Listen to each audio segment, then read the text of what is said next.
suchos. First of all, my apologies about the technical issues from yesterday, but I hope that in Mirz Hashem this morning will be a little bit better. It is an incredible suchos to be able to learn this daf with you from Yerushalayim, Ira Kodesh, and today's daf is Tes Zayin in Meseches Moed Kattan. We are picking up on daf Tes Vav Amud Beis 15b. And we are picking up, let's pick up again 2, 4, 6, 7 lines up from the bottom. So the Gemara says as follows, Avel Einu Mishalech Karbanosov. So remember, as we saw in yesterday's daf, that an Avel does not send his karbanos to the Beis HaMikdash. Why not? This Sanya, Rabbi Shimon Omer, Shlomim Bizman Shu Shalim. Because Rabbi Shimon says that Halacha Lamaisa, the din in Shlomim, the concept of Shlomim means that a person is Shalim, a person is complete. Velo Bizman Shu Onin, and not when a person isn't owning, because in a state of Aninos, of course, a person lacks that fundamental completion. Such is the nature of loss, that a person is fundamentally incomplete. Menuda ma'oshi yishlach karbanos. So what about a menuda? Someone who's in a state of excommunication. So Amar Rav Yosef Tashma, kol osan sham shayis midbar menudin hayu v'shalchu karbanos. So there's a pretty explicit raya. Klal Yisrael was in the desert for 40 years. During that time, we were essentially in a state of spiritual excommunication from HaKadosh Baruch Hu, and yet we still sent karbanos. There seems to be a pretty good raya, a pretty good proof to the fact that halacha lamaisa, even a menuda can go. Remember, Klal Yisrael is menudin because in the aftermath of the chet hamaraglim, the sin of the spies, there was a fracture in the relationship between us and the Ribbono Shel Olam. So the Gemara goes weiter. So you see from here that a menuda can go ahead and send karbanos. So the Gemara says, Abai says, well, maybe spiritual excommunication is different. Maybe it's a little bit more lenient, to which the Gemara says, kill. Remember, we had this in yesterday's daf. Abai and Amud Aleph said that Menud l'Shamayim, being excommunicated by HaKadosh Baruch Hu, is even more chomer, is even more extreme, is even more severe. So how can now the Gemara go ahead and say that halacha l'maisa, that is less severe? To which the Gemara says, Abai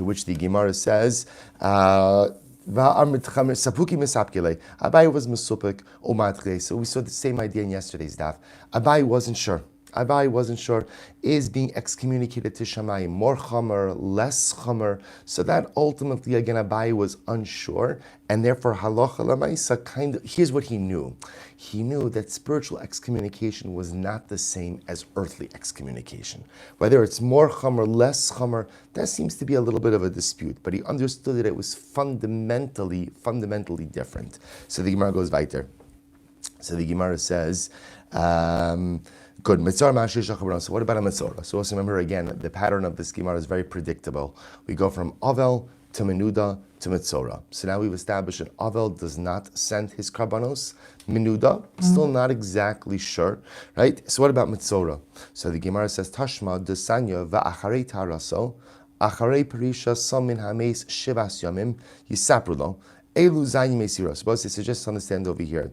So the Torah over here is talking about an interesting case of a Kohen who became a Metzora. If you take a look at Rashi, first of all, the pasuk that the Gemara is quoting over here is as follows. The pasuk, Va'acharei taharaso, shivas yamim saprulo. That's the Navi Cheskel.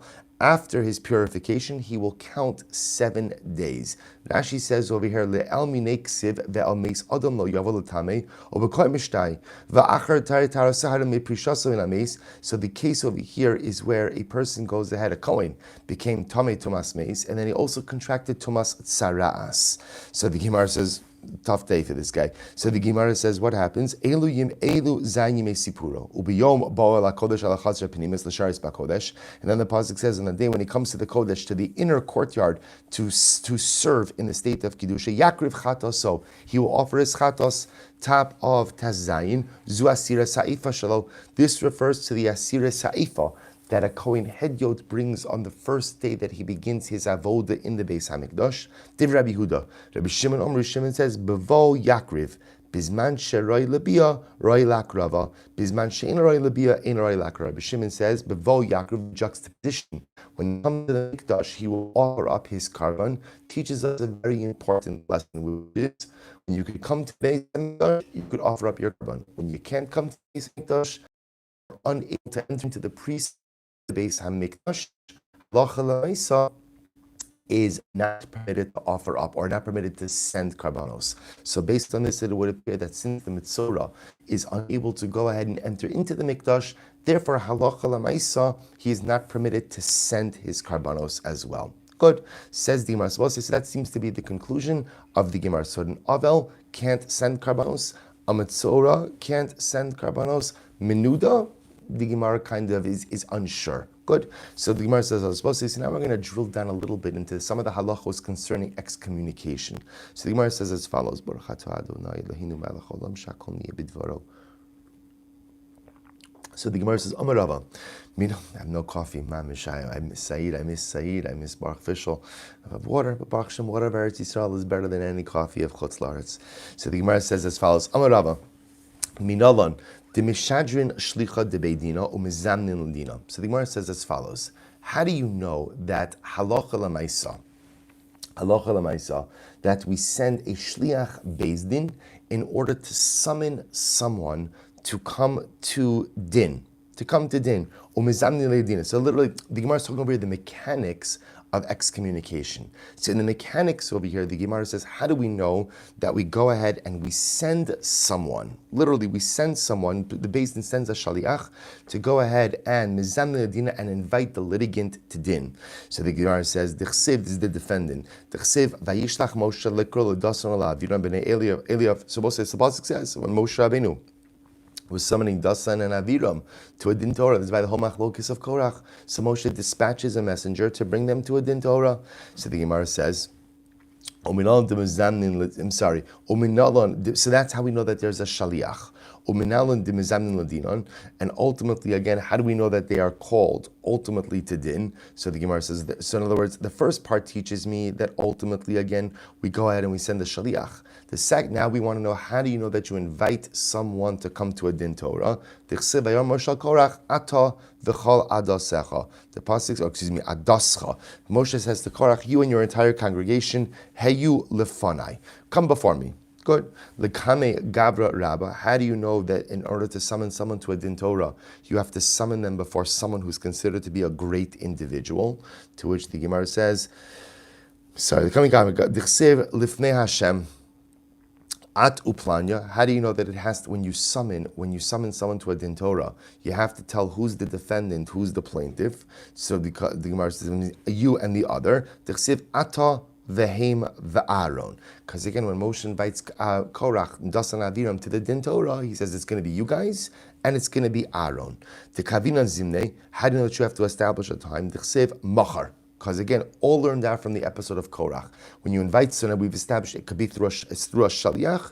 You have to tell everybody who the parties are. You have to give a date. As to when ultimately the parties are being invited to the din Torah.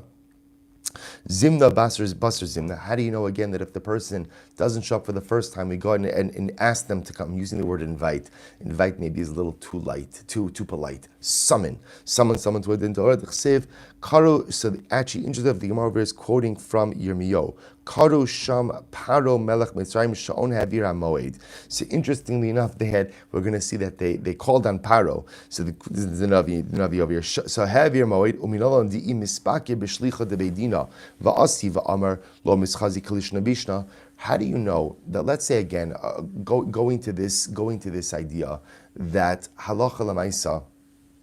That halacha l'maisa, you invite someone to a din Torah with a shaliach.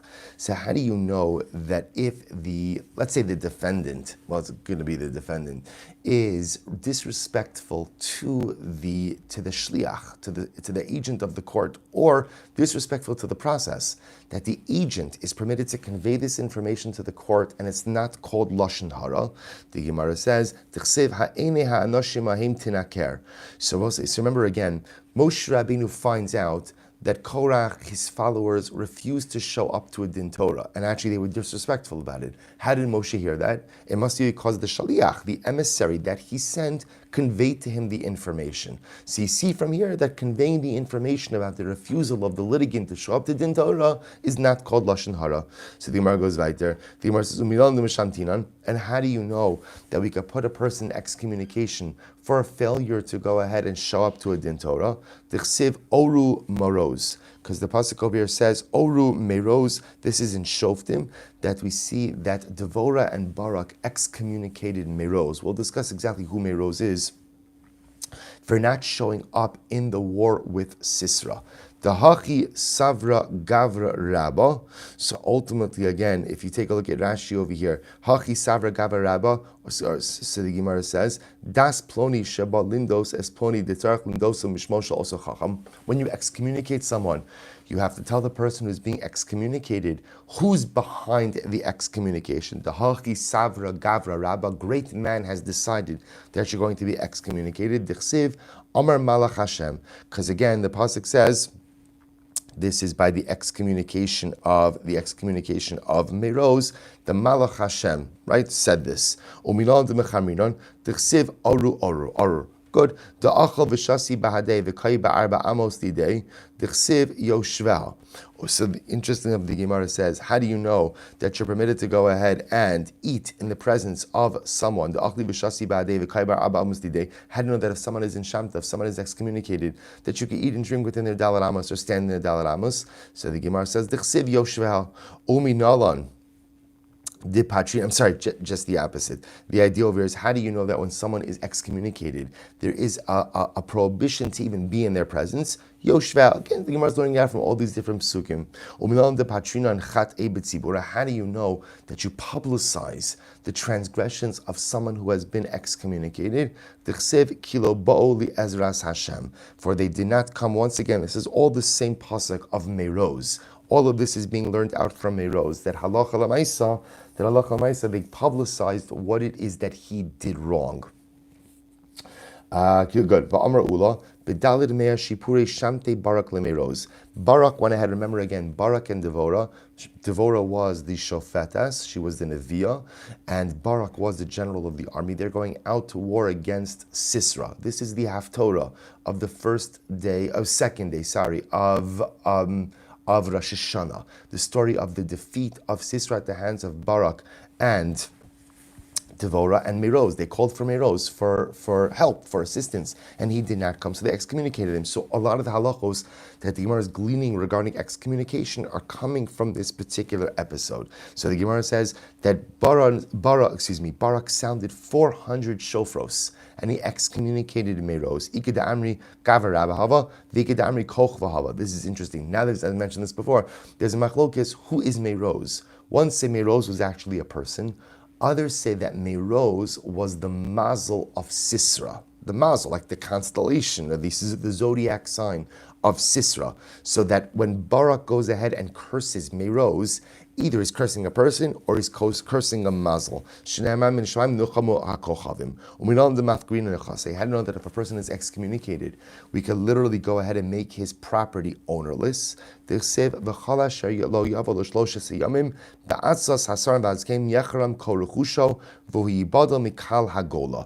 is by Ezra, and Ezra is trying to convince the Jews to come back to Eretz Yisrael. He says whoever doesn't show up, ultimately is going to have his property confiscated and going to go ahead and have his property confiscated. So from here you see that when someone is placed in excommunication, there's the ability to confiscate their property, or I should say, make their property hefker. The truth is, it could be both. It could be either make it hefker or Beis Din could confiscate it.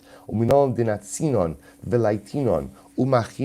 vitalshinon ser umashbi'inon. So how do you know? We'll define all of these terms. Natsinon means we fight with them. Laitinon means we curse them. Machinon, we rebuke them. Talshinon, which literally means to remove something. Umashbi'inon, we make them take an oath. Again, we'll define what all of these things mean in just a moment. Tichsiv va'ariv v'imam va'kalim va'akem ehem anashim va'amarteim va'ashbi'im uminalam dekasvinon va'asvinon va'avdinon hardafa. So just to point out over here, the idea that the Gemara is highlighting is that you could get into, in other words, normally we're a people of shalom, we're a people of peace.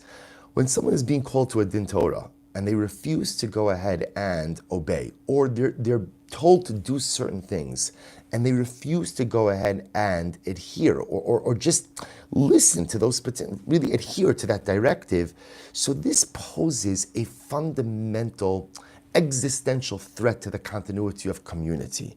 The continuity of community, especially Bisman Gemara, was rooted in people's adherence to the directions of the Beis Din, to the directions of the Rabbanim. And when someone did not adhere to that, it really was a danger to the fundamental fabric of community. So the Gemara says, you could fight with such a person, you could curse such a person, you could rebuke such a person, you could uproot such a person from society, you could make them swear that they're going to cease and desist from this negative behavior, things that we would not normally, again, we're a people of Shalom, or at least we're supposed to be a people of Shalom. So, but yet, in order to preserve order in greater society, we're allowed to do these things. So the Gemara goes weiter. How do we know? Kafsina means we go ahead and literally could either mean that we incarcerate a person, or more probably it means, Rashi points out, we could bind a person onto a pole for lashes. Vasrinan, we could incarcerate the person. Va'avdinan hardafa, and we do hardafa. We'll see what hardafa means in just a moment. T'chsiv, hein lamaves, hein l'sharashe, hein la'onesh, nichsin ulasurin. My l'sharushe, what does it mean sharushe? Amar Adamari, Amar Nechemia, Bar Baruch, Amar Avchia, Bar Avin, Amar Yehuda, hardafa. It's hardafa. So sharushe is hardafa. Shkayach, very helpful. My hardafa. Amrav Yehuda Dershma Bar Shilas Mishmei Derav Minadin La'alter. So literally, the hardafa means to pursue someone. So the Gemara says, what does it mean to pursue someone? That we excommunicate a person immediately. Excommunicate a person immediately. So Rashi says over here, Miyad Decheben Delotzai Yizdin Minadin also. See, here's what's interesting. One would have thought that the process of excommunication is exactly that, a process. Because again, it has many different ramifications. Yet what the Gemara is saying over here is we see that for certain egregious things, for certain things that are simply not supposed to be done, halacha lamaisa, you could have hardafa. And hardafa means an immediate excommunication. An immediate excommunication. So the Gemara says, V'shonin la'achar lamid, umachrinin la'achar shishim. And ultimately, again, we could extend an excommunication for another 30 days. In other words, a stam nidui, a stam excommunication is 30 days. If you need another 30 days, you could extend it another 30 days as well. After 60 days, umachrina la'achar shishim. So then you have what's called the Harem. So we're not going to get into the details over here, but there are different stages of excommunication, at least according to most opinions. So you have nidui, which seems to be a lower form, and Harem, which is a higher form. The real nafkamina that Rambam brings down is the form of social pressures that are applied to these individuals. So you could do a nidui for 30 days, you could then do a second nidui for another 30 days, and after that, if a person is still non-compliant, we put them in Harem. We warn a person for a Monday, a Thursday, and a Monday. That's true for monetary matters. So this is incredible. So when do we warn? We warn regarding monetary matters. But if the issue at hand is one of afkirusa, afkirusa means to throw off the yoke. Whether we say that a person is blatantly throwing off the yoke of HaKadosh Baruch Hu in a way that is destructive to greater society, or a person is throwing off the yoke of communal leadership, rabbinic leadership, we have the ability to go ahead and excommunicate immediately. So the Gemara tells a story, a couple of interesting stories. There was a particular butcher, and he was disrespectful to Rav Tuvi Bar Masno. Imnu alei Abai v'Rav v'Shamtua. So Abai and Rav excommunicated him. We're going to see that one of the reasons for an excommunication, for a Shamtor, for a Nidui, ultimately is again disrespect towards a Torah scholar, Talmud Chacham. L'sof azul paisi lebaldine. So the butcher made up with Rav Tuvi Bar Masna. Right? So he made up with him. He apologized. Good. Amar Abai haichi le'avet. So Abai said, okay, now what should we do? Lishrile, if we release him from the excommunication now, lochal shamta alei tlasin yomin. Here's what's interesting. See, the Gemara is presupposing that the minimum amount of time that a nidui could be in effect is for 30 days. So they were wondering what to do. So apparently the butcher reconciled with Rav Tuvi within 30 days. So what should we do? Should we release him now from the excommunication, but it's been less than 30 days? Lo lishrile, if we don't permit him, kaba'u rabbanan l'meil. So here's the problem. He's the butcher. We need him. We need him, right? People have to buy meat. So we're stuck a little bit. On one hand, whereas he has not been excommunicated for 30 days. On the other hand, he's repentant, and we also need him. So what should be done? So they said to Rav Idi bar Avin, tell me, have you heard anything about a case like this? What should we do? Tut asar, tut shari. Literally, again, it is the tut. Tut means exactly what it sounds, a toot. The toot of the shofar that puts a person in nidui, and it's the toot of the shofar that can bring a person out. In other words, what he's saying over here is you don't have to wait 30 days. If at the end of the day, the person is repentant, the person made amends, the person fixed the situation, then one does not have to wait until one goes ahead and the 30-day passes. Rather, again, we're going to see the same Beis Din. It doesn't have to be the same Beis Din, but the group that put him in is the group that could bring him out. Beautiful. So the Gemara says, mamona. But that's only true when it comes to monetary matters. La'afkirusa ad dechayel shamtale tlasin yomin. See, interestingly enough, the only time you could end a nidui within 30 days is when we're talking about monetary matters. But if chas v'shalom, a person was put into nidui because of what we call afkirusa, again, like I said before, the shaking off of the yoke of heaven or of the yoke of rabbinic authority, communal leadership, then that type of excommunication remains for at least 30 days. So the Gemara says, Amla kasav Rabbaye, Hani beit tlasa, tishamisu, lo asu tlasa achrini v'sharele. So we'll say this is interesting. So the Gemara says, Abaye says, you see from here that Abaye holds that it must be that the group of three, because we assume it takes a minimum of a Beis Din to put a person in excommunication. It must be the same Beis Din that put him in is the same Beis Din that takes him out. The Bailu, because the Gemara raised the kasha, Hani beit tlasa deshamisu ma'ala meisi tlasa achrina v'sharele. If you have a Beis Din of three that put a person in excommunication, can another Beis Din come along and extract him from that right, or release him from that excommunication? Tashma. So we learn the following: Minudul Rav, Minudul Talmid. If a person is excommunicated for the Rebbe, by definition he's excommunicated lagabe the Talmidim as well. Minudul Talmid, ena minudul Rav. But if a person is excommunicated for the Talmidim, he's not automatically excommunicated for the Rebbe. Menuda li'iro, menuda li'iracheres. If you're excommunicated in your city, which is your domicile, your residence, by definition you are in a state of nidui for other cities. So the Gemara says, "Menudal iracheres." Sorry, menudal iracheres ain't menudal iro. But if you're excommunicated in your city, in other cities, it doesn't automatically mean that you're excommunicated for your city. Menudal nasi, menudal chol Yisrael. If you're excommunicated for the nasi, you're excommunicated for all of Klal Yisrael. Menudal chol Yisrael, ain't menudal nasi. But if you're excommunicated for Klal Yisrael, you're not automatically excommunicated for the Nasi. So I'll say, so the point over here is you see that when a person is excommunicated, the nidui or the shamta, which is another word for excommunication, applies to any situation of lower severity, but not of higher severity. So just the simplest example again, if a person chas v'shalom, did something that causes him to be excommunicated for a transgression with one of his peers, so that works for his peer group, but does not place him in excommunication for his Rebbe, right? Whereas if he's excommunicated because of a transgression against his Rebbe, by definition, that devolves upon his peers as well. Interesting idea. So the Gemara goes like, Rabbi Shimon Gamliel says, if let's say one of the Talmidim, which means one of the members of the Beis Din, who excommunicated the individual dies, ultimately, again, his part of his chelek, his part in the excommunication can never be undone. Shmamina, tlas. We learn three things from here. Number one, shmamina, Talmid shenida lichvodo niduyav nidui. Number one, we see, and we'll explain this a little bit more in just a moment, that when a Talmid Chacham excommunicates someone because that person offended him, right? That person slighted the Talmid Chacham's kavod, that is a proper excommunication. Shmamina kol echad ve'echad mefer chelko. Ultimately, we see that each person has the power to annul his part of the excommunication. Ushmamina hani beit tlasa d'shamisu lo asu tlasa achrina v'sharle. And this is the part we're focused on. And what else do you see from here?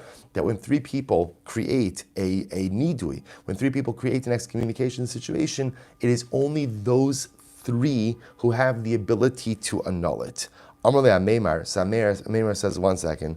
Hilchasa hani beit lasa de shamisu asu beit lasa achrina b'sharli. Ameimar says, no, that is not the halacha. The halacha is, although there may be a certain three people who put a person in nidui, who put a person in excommunication or excommunicate an individual, another group of three could come along and revoke or end that excommunication. The truth is the halacha has to be that way, because if the halacha is not that way, you run the risk of three people excommunicating an individual for good reasons, I'm sure for good reasons, but lamaisa, then if something happens to one of them, this guy could be stuck in nidui for the rest of his life. So therefore, Ameimar says that's an untenable situation. So it must be that halacha lamaisa, the three who put him in don't have to be the three that take him out. Another three could come along and end that original nidui. Incredible. Amli Rabashi Lameimar. So Rabashi said to Ameimar, V'hatanya Reb Shimon Omer, Echa mina tamidim shenida umeis chalko ina mufar. So what we just said before, Rabashi said to Ameimar, Reb Shimon Gamliel said that if one of the members of the Beis Din dies, his part in the annulment is his part in the excommunication cannot be annulled. To which the Gemara says, "My love ain't a mufar klal." Doesn't that mean that it can't be annulled at all? Lo ada asu beit lasachrini v'sharli. No. What it means is it has to be another Beis Din. Has to be another Beis Din. In other words, what the Gemara is saying is like this: you might have thought that perhaps when a member of the Beis Din dies, that the excommunication immediately ceases with his death. Kamash Malon, no. It requires another rabbinic body to come along and annul that excommunication. Incredible. Tan Rabbanon, ein nidui pachos milam yom. So nidui is not less than 30 days. This is what we just saw before. Ve'in nazifa pachos mizan yomim. And nazifa. Now, nazifa, what's nazifa? Rashi says gara, means rebuke. We're going to see that there's another lower level. So if we were ranking this, it appears, based on the Gemara, that the most extreme situation is what we'll call Harem. Underneath Harem, you have what's called nidui / shamta, and now there's a new category. This new category is called nazifa. Nazifa literally means rebuke. Rebuke means we're going to see you've done something wrong. Something that is an affront to someone else. Not severe enough for excommunication, but you get we'll call it a slap on the wrist. You're rebuked. You're officially rebuked. You're sanctioned. Nothing really happens to you practically, but there is a more of a public recognition that what you did crossed the line. So the Gemara says, listen to this, and Nazifa 7 days. And even though there's no raya to this, this is not a biblical idea, meaning we've seen the concept of Harem and Nidui from a biblical perspective, but Lamaisa, again, Nazifa, we have a Zer. Shnemar va'avia yarok yarak befanel haloti kalem shivas yamim. This is by Miriam. When Miriam gets saras, so the pasuk says essentially, if her father were to spit in her face, would she not be embarrassed for 7 days? So from here we see a concept of rebuke for a limited amount of time for 7 days.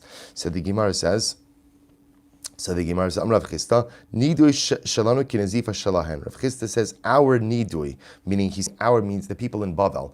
In Bavel, our nidui is like the nazifa of Eretz Yisrael, which is interesting. So apparently in Eretz Yisrael, the rebuke of Eretz Yisrael was like the Harem, like the nidui, ultimately of Bavel. So I think the sun is actually coming out, and it's an incredible thing. First time, and I don't know, since I've gotten here, haven't seen the sun. Although, again, the clouds in Eretz Yisrael are beautiful as well. Baruch Hashem. So the Gemara goes weiter. So the Gemara says, "V'nezifa shalahen, v'nezifa dido shiva," and their nezifa is 7 days. So the Gemara says, "V'sulo, is that it?" V'harib shem barabi ubar kafra havayasi v'kagarsi kashlu shmaisos." Listen to this. So the Gemara tells the story. Reb Shimon barabi and Bar Kafra were sitting and were learning. Kashalahu shmaita. They had a difficulty with something they were learning. So Amarle Reb Shimon le Bar Kafra davar zet sarich Rebbe. So Reb Shimon, who was the son of Rebbe, said to Bar Kafra, this is such a difficult matter. A matter like this really requires Rebbe. We need Rebbe to help us. So Amarle Bar Kafra Reb Shimon Uma Rebbe. So essentially Bar Kafra said, who is Rebbe? In other words, Rebbe can't help us. Who is Rebbe that he's going to help us with this? So the Gemara says, what could Rebbe possibly add to this? In other words, there's no Rebbe who could answer up this kasha that we have. So Reb Shimon told over this exchange to his father, Rebbe. And what happened? Ikbid. Rebbe was offended. Rebbe was offended. How does Bar Kafra know that I can't answer it? How does Bar Kafra know that I can't go ahead and give the proper answer to this? Just be careful with the light over here. So how does Bar Kafra know that I can't go ahead and give the answer to this? So the Gemara says, so Asa Bar Kafra las Chazile. So Bar Kafra came to visit Rebbe. Now Bar Kafra had no idea what happened. So he went ahead and he came to visit Rebbe. Amar le Bar Kafra ini makircha me'olam. Right? So Rebbe says, Bar Kafra, I don't recognize you. I don't recognize you. So this could be a couple of, in other words, he could say, ultimately, again, now Rashi actually says over here, Levakir as Rebbe shayachola shekibala bisurin. Rebbe was actually sick. Bar Kafra came to be mevakir chola. He comes and Rebbe says, Bar Kafra, I don't recognize you. Or Bar Kafra, I don't recognize you. The idea being, he was saying, Bar Kafra, I don't recognize you in terms of like as an individual.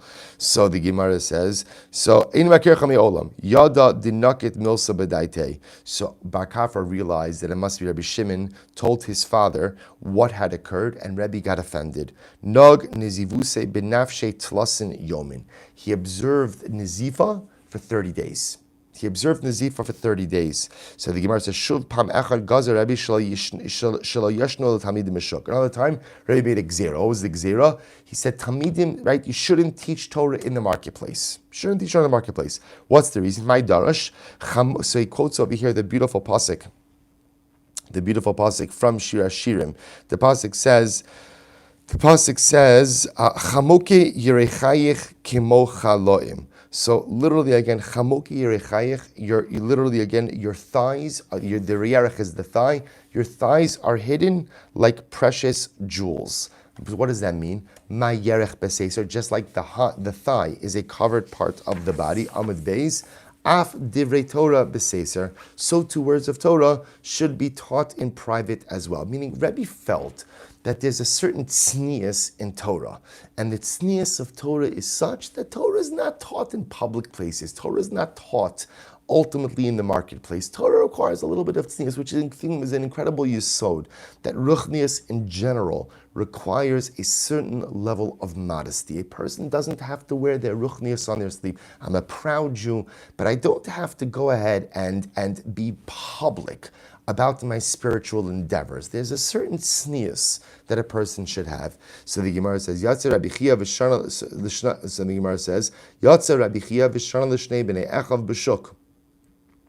L'rav u'l'rav barachana shama Rabbi ikbid.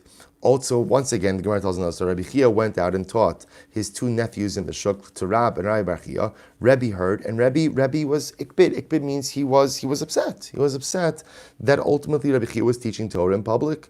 So the Gemara says, As Rabbi Chia lischazuyele. So Rabbi Chia came to see Rebbe, and what happens? The Gemara says, Amrle Aya. So ultimately, again, so Rebbe says to Rabbi Chia had a problem pronouncing ches, Rashi says. So Rebbe kind of mocks him a little bit and doesn't call him Chia, he calls him Iya. So at this point in time, Iya, someone's calling you outside. Yada dinakit milsa bedaite. So Rabbi Chia realized that ultimately, again, he upset Rebbe. Nag nizivusa menafshe tlosin yomin. He observed Nazifa, this rebuke, for 30 days. Shalach le ta. So Rebbe sent from Rabbi Chia, said, all right, come and see me. Hadar shalach le delo lesi. Then he sent another message to Rabbi Chia, don't come and see me. Meikara myself myself. So what happened over here, right? Why in the beginning did he tell him to come, then he told him not to come? What's going on? Meikara savra miktasiyom kikulo. So remember again, Rabbi Chia observed 30 days of Nazifa. In the beginning, Rebbe told him to come because Rebbe felt he told him to appear on the 30th day. Not a full 30 days, on the 30th day. Because in the beginning, he figured miktasim kukula, part of the day counts as the whole. Which again, we have that concept by Avelos, we have that concept in other situations as well. Part of the day counts as the whole. So he said, you could already come to me on the 30th day. Ulubasov savar, lo amrina mitzvahs kekulo. Then afterwards he said, no, it must be that we don't hold mitzvahs yom kekulo. Part of the day does not count as the entire day. So asa. Now remember, Rabbi Chia got the first message, never got the second message. Asa. Amrli amai asis. Rabbi says, so Rabbi Chia shows up. Rabbi says to him, why did you come? Amrli d'shalachli. Guy said, what do you mean? You sent for me. You sent me a message to show up. I showed up. So the Gemara says, Amrli d'shalachli mar delesi. But I sent Rabbi said I sent you another message not to come. Sent you a second message not to come. Rabbi says, I'm sorry. I only got the first message. I didn't get the second message. So the Gemara says, Kari alei bertzos Hashem darchei ish gam oivav yashlim itra. Says a very profound pasuk. Pasuk in Mishlei says, bertzos Hashem darchei ish. When a Kadosh Baruch Hu wants a person to accomplish something, gam oivav yashlim ito, even his enemies make peace with him. Kadosh Baruch Hu wants a person to accomplish something, even his enemies make peace with him. So Rabbi understood that obviously Kadosh Baruch Hu wants Rabbi Chia to come out of the excommunication. That's why Rabbi Chia got the first message, he didn't get the second message. But I will say, what a profound pasuk. When HaKadosh Baruch Hu wants you to accomplish something, so as long as you're willing to put in the work, HaKadosh Baruch Hu will help you to remove the obstacles. Now, it doesn't mean there won't be obstacles, because as the pasuk says, Birtos Hashem darchei ish, when HaKadosh Baruch Hu is happy with the derech that you're taking, Gam oivav yashlim ito, your enemies will make peace, meaning they're still enemies. They're still enemies. There are still difficulties. There are still challenges. But when HaKadosh Baruch Hu is happy with the derech you're taking in life, then HaKadosh Baruch Hu will help you overcome those challenges. It's such an incredible yesod. Again, number one, to remind us that even if you're on the right path, you see, sometimes people think when they encounter a challenge, that's a siman that I'm on the wrong path. Not true. When you encounter challenge, that's just a siman that you're alive. Because life, by definition, the fabric of life has challenge. Every part of life has challenge. The difference is when I'm on the right derech, HaKadosh Baruch Hu will help me overcome the challenges. When I'm on the wrong derech, sometimes those challenges are there to stop me. You know, when to know when the challenges are there to make me work harder, and when the challenges are there to make me stop and redirect. That's the great challenge of life itself, but such an incredible yesod. So the Gemara goes weiter. So my time of marhachi. So the Gemara says over here. By the way, why did Rebbe? Yes. So Rebbe, why are you so insistent? So Rebbe says to Rabbi Chia, why did you teach Torah publicly? You knew that I decreed against this. So why did you do it? Amrali dichsiv, because he quotes over here the pasuk from Mishlei, Chachmos bachutz tarona. Literally, again, wisdom should sing out, should sing outside. Chachmos, the wise ones, bachutz tarona, should sing on the outside. So again, Rabbi Chia took this to mean that what? Torah should be spread, Torah should be disseminated, Torah should be publicized. So Rabbi says to him, Im karisa lo shanisa, vim shanisa lo shilashta, vim shilashta lo pir shlucha. So Rabbi gives him musar. If you learned, you didn't review. And if you reviewed, you didn't review a third time. And if you reviewed a third time, then you didn't understand that which you learned the first three times. So the Gemara says, Chachmas parot b'chutz tarona. What does the pasuk mean? Kiderava. The Amar Rava, we'll say first wide line. Kala osik b'torah mibifnim, torasa machrezes alav mibachutz. Rava says such a beautiful Gemara. Because after all, Rava says, what does it mean? Chachamos. Chachmos bachutz tarona. What does that mean? That wisdom will sing on the outside. That means as follows: that when a person learns Torah mibifnim, kala osik b'torah mibifnim, when a person learns Torah mibifnim on the inside, what does it mean on the inside? When a person learns Torah in an emistic way, in other words, we know there are two ways you could learn. You could learn Torah as an intellectual pursuit, which by the way is an incredible first step, and at least a person's learning. I could learn Torah as an intellectual, but again, the Torah remains in my intellect, it never penetrates my heart and my soul. Or I could learn Torah mibifnim. Torah mibifnim means I learn, and when I learn, I say, Ribono Shel Olam, I want Moed Kattan Daf Tes Zayin to penetrate my neshama. I want it to become part of me. I want it to change me. I want it to influence me. I want it to be part of who and what I am. That's what it means to learn Torah mibifnim. When a person learns Torah mibifnim, Torasa machrezes alav mibachutz, then your Torah ultimately, again, literally, announces about you in public. What does that mean? When a person allows Torah to influence who they are, people see that I'm a different person. They see it. They see it. My different personality, it's clear, right? It's visible. And we'll say we know this. We know this because hopefully we'll become people like this ourselves. Many of you are already people like this already. And we also know people like this, right? You know someone, like a person who learns Torah bifnim. The phrase is so profound. So to learn Torah in a way in which you allow Torah to course through your veins, to become part of who you are, to influence your neshama, to influence your heart, to influence your soul. When I allow for that to occur, then ultimately my identity, my persona externally is fundamentally changed. Externally becomes something different. Externally becomes visible to all. Incredible. But the pasuk over here says in Yeshayahu, "Lo merosh baseiser dibarti." So the Gemara says, "Hahu biyome dekala." That refers. So the pasuk says, Chash Baruch Hu says, "I don't mean for my words of Torah to be taught in private." Sounds like Torah should be publicized. So what does Rebbe do with the pasuk that seems to indicate that Torah should be publicized? Hahu biyome dekala. That's referring again to the Archei Kala. Remember, again, I will say they did have large shiurim, right? There wasn't the pshat that Torah was always taught in private, to one person. They had large shiurim with large gatherings, but there's a time and a place for that. There's time what we call the Kala. The Kala was the gathering of Talmidei Chachamim, or again, gathering of Jews in general to go ahead and learn Torah. Rashi says, "Drasha shakol metzuyin sham." These were the drashas that everybody came to. So there's a time and a place for public Torah. I'll also mention that when Rebbe went ahead and said you can't learn Torah in public, I think what he was also referring to is, remember again, like the marketplace. There's also a place that's proper for Torah. In other words, the problem may not be public. The problem, it may be in public. In other words, teaching Torah in a marketplace, there's a certain lack of tznius in that, right? And that's the pasuk that Rebbe originally quoted. There's a certain lack of modesty in that. So to teaching Torah to great numbers of people, that's magnificently beautiful. The issue is teaching it perhaps in a public setting, like a marketplace. That perhaps is what Rebbe didn't like. So the Gemara says, Rabbi Chia, Hai chamoki rechech mai avidle. What does Rebbe do? What does Rabbi Chia do with the pasuk of Rebbe? So mokila b'tzedakah milas chasodim. He says that the pasuk of chamoki rechayich, that ultimately again your hidden thighs are like beautiful jewels. That reference that Torah should be covered, just like the thighs are covered. Torah should be covered. Torah should be private.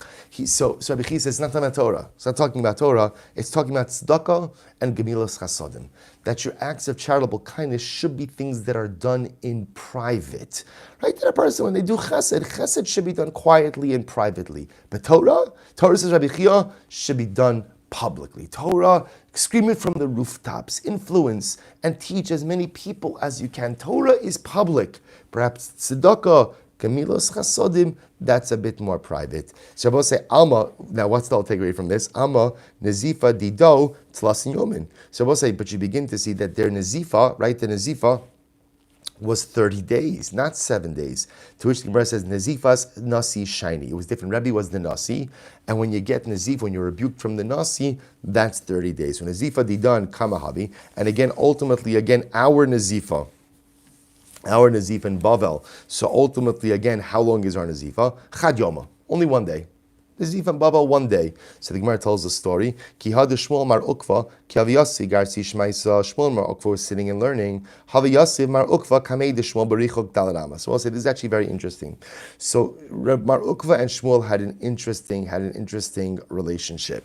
In that what? If you take a look, Rashi says, Mar Ukva ki Talmid l'Shmuel, the Shmuel gadol batori yosim Mar Ukva. Shmuel was a greater Talmid Chacham, but right, Shmuel was a great Talmid Chacham. So therefore, again, when they would sit and learn, Mar Ukva, right, Yosef Mar Ukva kamei d'Shmuel berichok dalet amas. Mar Ukva would not sit within dalet amas of Shmuel when they were in the base medrash learning, because Shmuel was a greater Talmid Chacham. V'chi hav Yosef bedina, but when they were sitting adjudicating a case, ultimately, again, so remember, so Shmuel was the greater Talmid Chacham, Mar Ukva was the Nasi. So therefore, again, on a Beis Din level, like on a court level, Mar Ukva had the elevated position. So when they were sitting in the Beis Medrash learning, Mar Ukva gave Shmuel the kavod. He wouldn't sit within Daled Amos of Shmuel.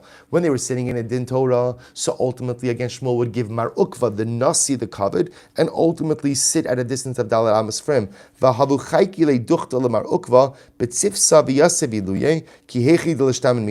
interestingly enough, what they did is they put Mar Ukva's seat in a way that he could overhear Shmuel learning as well, so that even when they were paskening halacha,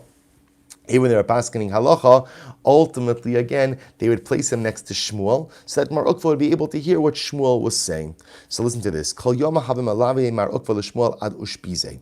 So every day Mar Ukva would accompany Shmuel to Shmuel's home, to his lodging. Right. So remember again, Shmuel was a greater Talmid Chacham. So Mar Ukva, in a show of deference to Shmuel, would escort Shmuel to his home every day. Yom Achad Itchid Bedina. So ultimately, again, one day, Mar Ukva got caught up in a Din Torah, and therefore didn't escort Shmuel home. So actually, again, Mar Ukva started walking home, and he was just involved. Shmuel was following behind Mar Ukva.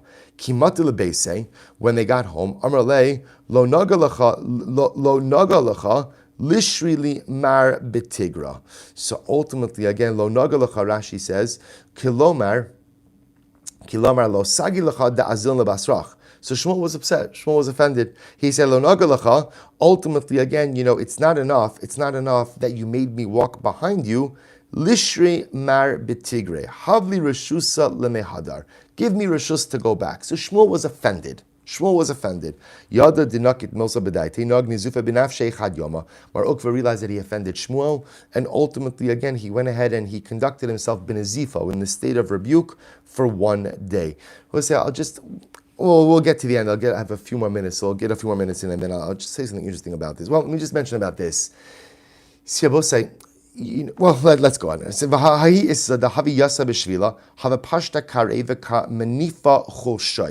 a particular woman who was sitting in the pathway, and her leg was spread out, and she was literally winnowing barley.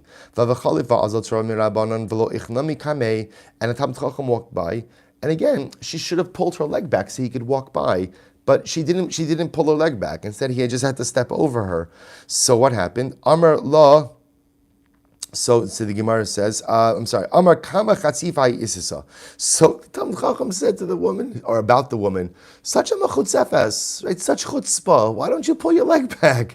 Or is it just common decency? Aslek made Rav Nachman. So she came before Rav Nachman because she didn't know now what's her status. Like, is this like a Nazifa? What is this? So the Gemara says, Amar le mishamis shamta mipume. Did he say the word shamta? Amar lo. She said no. He didn't say any shamta. Amar la zili nehugi nezivuse chad yoma benafshach. So he said to her, okay, observe Nazifa for one day. Just observe Nazifa for one day. Zutra bar Tovia have a kapasek sidra kamed Rabbi Yehuda. So Zutra bar Tovia was learning in front of Rabbi Yehuda kimat l'hai psuka when he came to the following pasuk ve'ela divrei David ha'achronim. These are the final words of David. So the Gemara says, Amalei achronim echlal dikar rishonim. I don't say, what does that mean? So there were first words, there were last words. What does this mean? First words, last words. Rashi says, "V'alo lo matzinu shamar David divrei ela b'mikra zeh the divrei lashon nevuah." So this is interesting. The Gemara over here is quoting the pasuk. Quoting the pasuk from Shmuel Beis. Ve'elo divrei David. So divrei, the Gemara says, is a lashon of nevuah, prophecy. So when it sounds divrei David achronim, this is the final prophecy. Sounds like there was an earlier prophecy. But where do we ever find an earlier prophecy of King David? So the Gemara says, "Shasek v'lo amru v'lo midi." So remember again, this is Zutra bar Tovia saying this in front of Rav Yehuda. So he asked Rav Yehuda. So what happened? Hadar Amrle Achronim Echlal Dika Rishonim. Rishonim Mahi. So Rav Yehuda didn't answer. So therefore again, Zutra bar Tovia repeated the question again. What were Rishonim? Amrle Mai Daitech. So Rav Yehuda says, why are you repeating it? To Lo Yoda Pirusha the Haikra Lav Gav Rabu. What do you think that because I don't know the answer to your question, not a Talmid Chacham? So Rav Yehuda didn't answer the question because he didn't know the answer. Yet again, Zutra bar Tovia repeated it. So Zutra bar Tovia repeated it maybe just because he thought that Rabbi Yehuda didn't hear it. But Rabbi Yehuda was offended because he thought that Zutra was asking it again to embarrass Rabbi Yehuda, that he didn't know the answer. So Rabbi Yehuda got upset. What? Because I don't know the answer to this one question. I'm not a Talmid Chacham. So what happened? Yada denakit milsa bedaite. So Zutra realized that he offended Rabbi Yehuda, and therefore nag nezivusa benafshei chad yom. He observed Nazifa for one day. Uda asan Allah mia achronim echlal diikar rishonim rishonim. But the Gemara says that's a good kasha. What were the rishonim? So right, what are you talking about when you say the rishonim, the first nevuah? So listen to this. Vaydaber daber laHashem estirei ashira hazos biyom hitzil Hashem oso mikaf kal oivav umikaf shaul.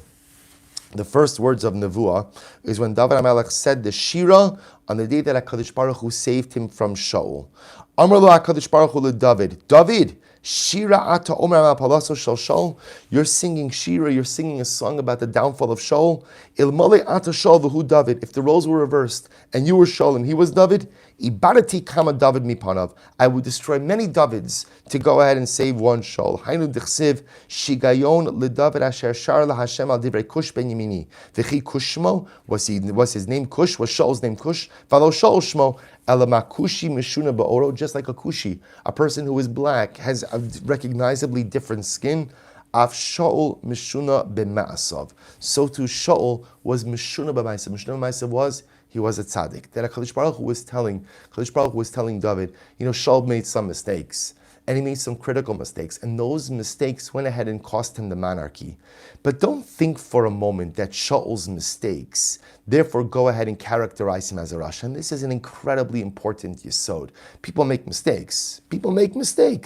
But at the end of the day, just because they make mistakes does not take away from the goodness, the totality of the goodness of their persona. Shaul was a tzaddik, but he was a tzaddik who committed some critical errors which cost him his life, and errors which cost him the monarchy. But at the end of the day, he was still a tzaddik. And HaKadosh Baruch Hu conveys to David HaMelech, your characterization of Shaul is fundamentally flawed. So we'll have to stop over here for today, but I'll just point out two things. First of all, this last yesod is incredibly important, that sometimes when people make mistakes, now there are mistakes that people make that fundamentally undermine and erode any sense of good that they've done. There are examples like that, unfortunately contemporary examples of that.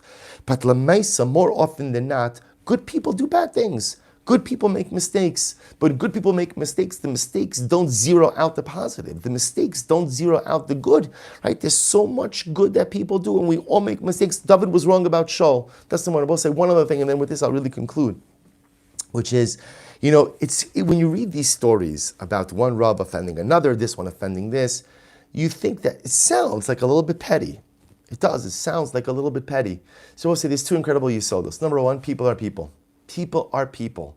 Number two, people are sensitive. And number three, I have to try my best to be careful with people's sensitivities. You see, it would be easy to say, being so sensitive, right? You hear this all the time. He's so sensitive. She's so sensitive. Sometimes when we say that, we say it almost like as an excuse, like, I don't have to worry about your feelings because you're just overly sensitive.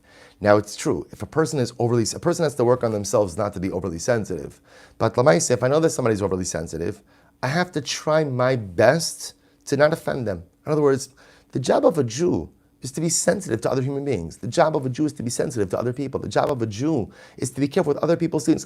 This one might be too sensitive. Inachinami, you might be right. But Lamaisa, my tachlis, or at least one form of tachlis in life, is to be a kind of mensch, kind of person who's careful with the sensitivities and the feelings of others. Maybe they're too sensitive. Maybe they get slighted too easily. But let me be conscious of the way that I act. Try to be careful with their sensitivities and try to act in the right way. So we'll stop over here for today. Shkoyach, everyone. I want to take this opportunity to wish everyone a good and Erev Shabbos Kodesh, a beautiful Shabbos Kodesh, a Parshas Mishpatim, a Nasev Nishma Shabbos, and I'm look forward to continuing our learning next week. A good Shabbos.